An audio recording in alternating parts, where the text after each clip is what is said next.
You're watching the Wyvern TV.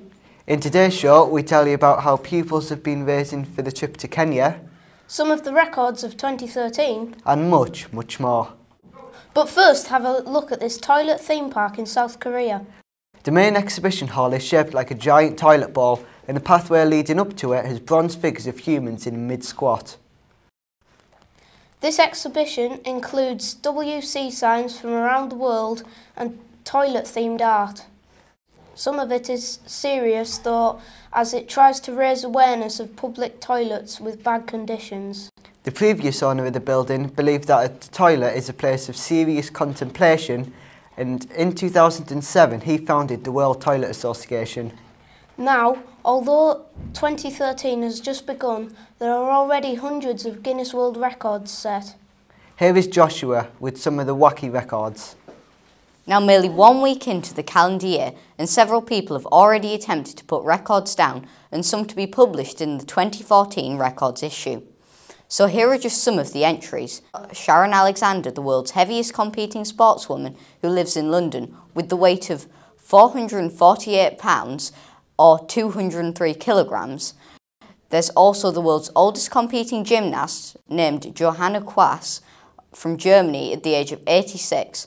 Finally, of course, the 2013 edition of the Guinness World Record book, and also the 57th edition of the book, is the world's best-selling copyrighted book. Back to the studio. Thanks for that, Joshua. Now, you're probably aware that DSMS is going to Kenya in 2014 to help the local community. They have been raising money for the last few months now, and they have raised approximately £2,000. Here is Katie with the story. As many of you will know, just before Christmas, we launched a trip to Kenya. Since then, we have done loads of different fundraising events where we have raised almost £2,000.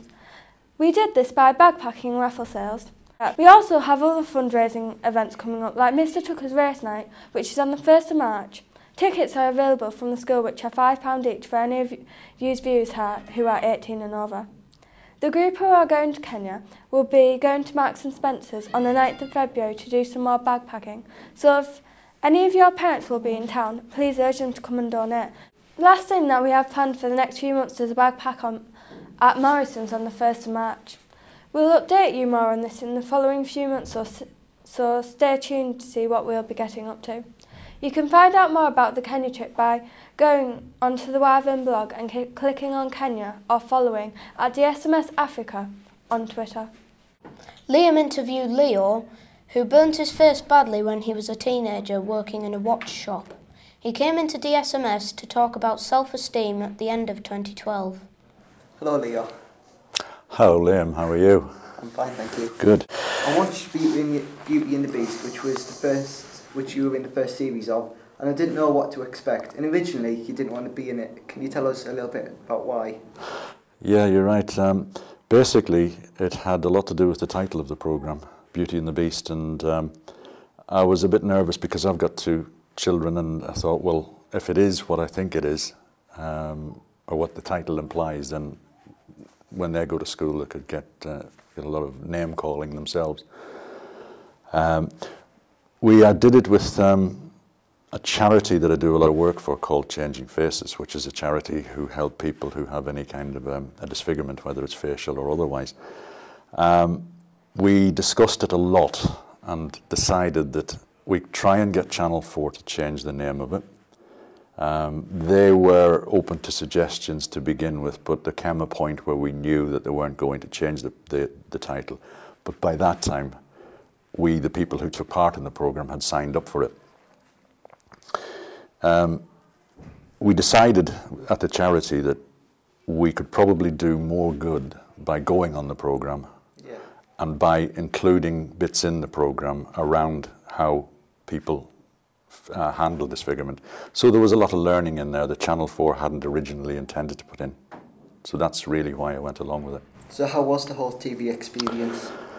The whole TV experience was different, was very, very different, particularly because I had to take about a week off in total and go and spend some time in a house. And just on that subject, the house itself was actually derelict. although you don't get a sense of that in the programme. It hadn't been lived in for about 12 years. And although it was in Belgravia, it was Channel 4's costume department had been in and hung drapes all over the place in it, but it was freezing. It was cold, there was no hot showers in it, you had to take a cold shower. And to be honest with you, the TV experience was, it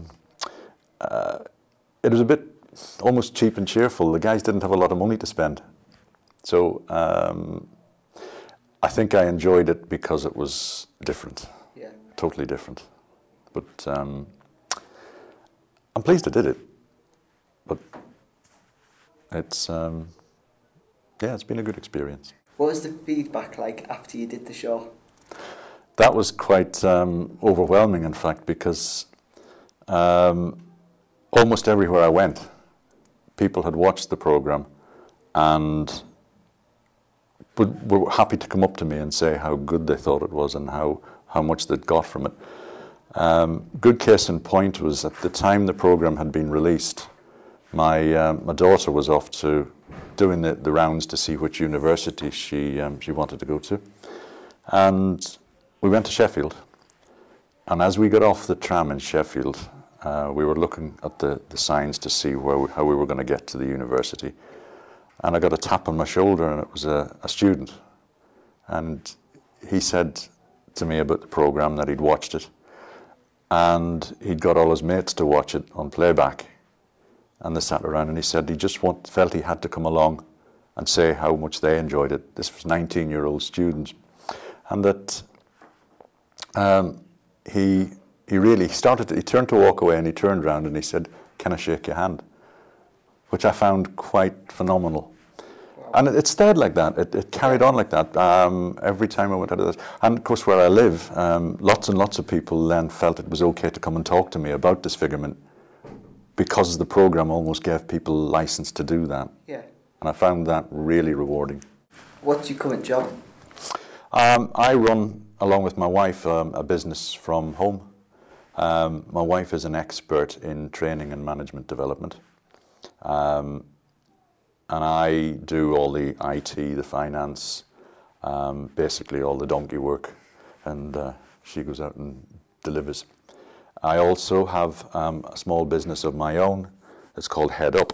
And Head Up is a little not-for-profit organisation. And that is where I go into schools, like when I came in here.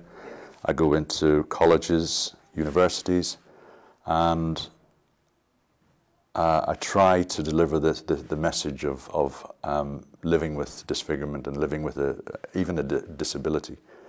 So that keeps us both busy. And do you think people take something away from the speeches that you do?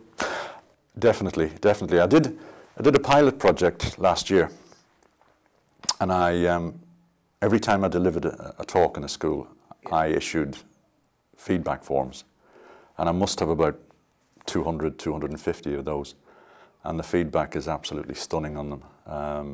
I only stopped doing that because I've nowhere to store them. I'm thinking about doing one online, but all the feedback is so positive. Yeah.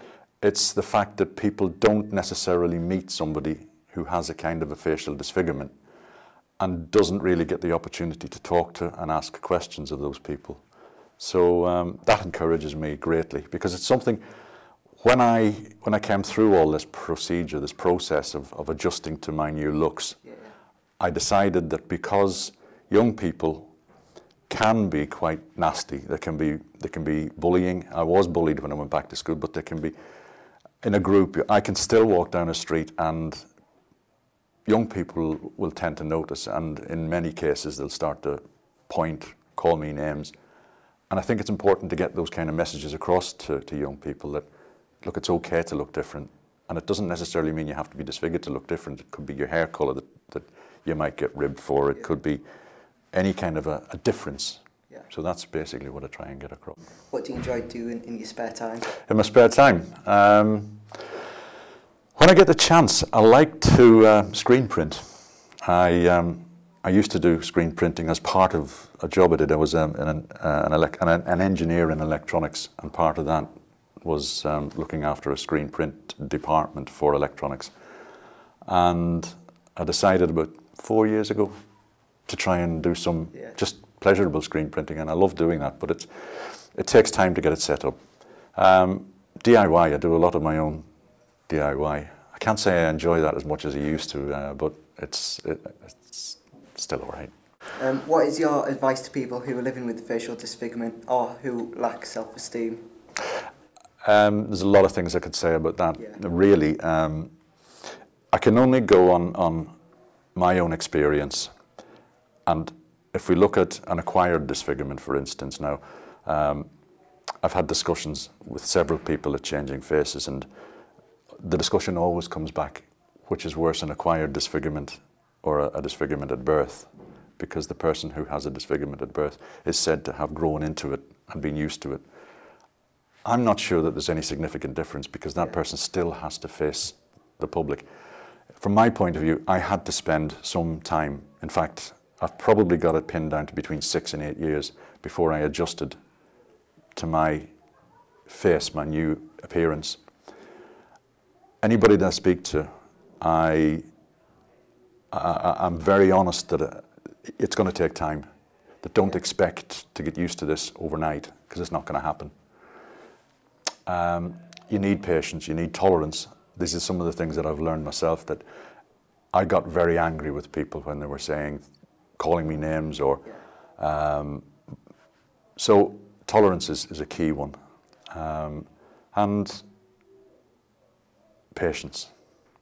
And I think the thing that I have taken away from it all is the phrase, all things must pass. That whatever happens in your life, however bad things get, it'll pass. Yeah. And good things always come out the other end. And finally, what are your hopes and aspirations for the future? I want to carry on doing what I'm doing, particularly in schools. Yeah. I get a lot from it, and what I really want to do with this business is, in a couple of years' time, I know some people who are struggling with their appearance. Yeah. I want to coach those people into doing what I do in schools, because it's about them having the confidence then to be able to stand up and talk to a group of people who really can be regarded as their nemesis. If you think that,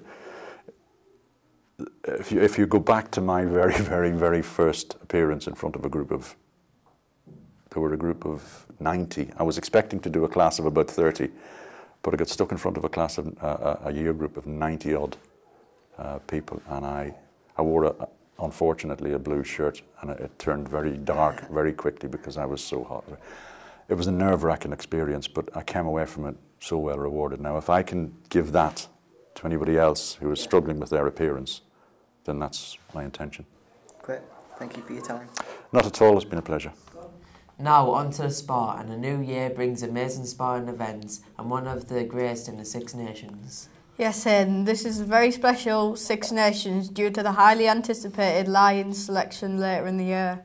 The Six Nations is all about the players coming to Farmers Warren-Gatland will only be looking for the finest players in form. One of the most highly anticipated matches that Warren-Gatland will be watching with interest will be the huge clash between England and Wales at the Millennium Stadium. This match will be even more interesting after David Strettle's disallowed try last year, which denied England a second Six Nations win. In football news, the Capital One Cup match between Swansea and Chelsea turned sour when Eden Hazard kicked the ball by.